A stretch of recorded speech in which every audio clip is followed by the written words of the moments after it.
Banorët e fshatit Badinës të Studençanit janë ngritur në këmbë pas një shkrimi të publikuar disa javë më parë në mediat italiane, që shkruanin se kontenjer me mbetje kimike janë sjellë në deponinë Drislla që gjendet në afërsi të fshatit të tyre. Ata kërkojnë që ndërmarrja publike Drislla dhe institucionet përgjegjëse të prononcohen lidhur me atë se a janë sjell apo jo, siç thuhet, 1300 kontenjer me mbeturina kimike. Nga frika që na kërcënohet një katastrofë vërtet ekologjike, ndërsa sipas shkrimeve në media që nga deponia Drislla duhet të shpërbën 1300 kontenjer me mbeturina nga Italia, kërkojmë që përgjegjësit nga Drislla të na thonë të vërtetën ku kanë përfunduar këto mbeturina. Sipas banorëve, kjo deponi po andot ajrin dhe ujin, dhe se kjo, siç thonë ata, ka bërë që shumë të rinj të vdesin nga kanceri. Nga Drislla derdhen ujëra të zeza në lumin e Markovës, e që sipas banorëve përbën rrezik tjetër.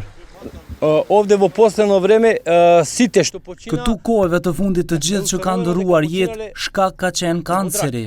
Ne dyshojmë që shkaku për këtë është deponia Drislla.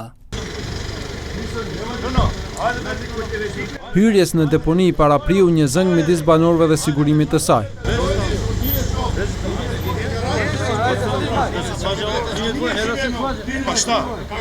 Pas shprehjes së kërkesave të banorëve, njëri nga udhëheqësit në mungesë të drejtorit priti banorët për të dëgjuar kërkesat e tyre. Shefket Ibishi, që është udhëheqës i repartit në Drislla, thotë se janë të pavërteta informatat që po qarkullojnë nëpër media dhe 1300 kontejner janë nisur nga Italia me destinacion këtë deponi. Absolutisht nuk janë të vërteta, edhe ne kemi lexuar një gjë të tillë. A e dini se sa janë 1400 kamion me nga 20 tonë? Zoq të jenë do të hetoheshin, e jo kamion. Ministri i Mjedisit Jesor Bashkim Ahmeti, i pyetur rreth këtij shqetësimi, tha se nuk ka asgjë për panik dhe se përgënjeshtron të gjitha informatat në mediat italiane.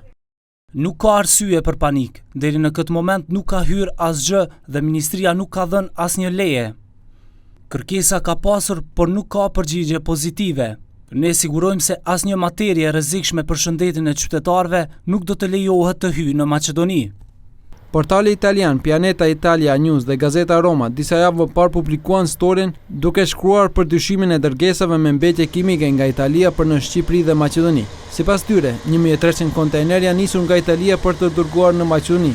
E si destinacion përfundimtar është përmendur deponia Drislla, që ndodhet 14 km nga Shkupi e që në vitin 2013 është marrë në koncesion nga kompania italiane Ambiente. Sipas asaj që shkruan në mediat italiane, kontenjerët me mbetje janë zhdukur në doganën e qafthanës. Në shkrim thuhet më tej se përfaqësues të ambasadës së Italisë në Tiranë dhe në Shkup janë bërë pjesë e këtij hetimi, në të cilin Maqedonia është duke bashkëpunuar.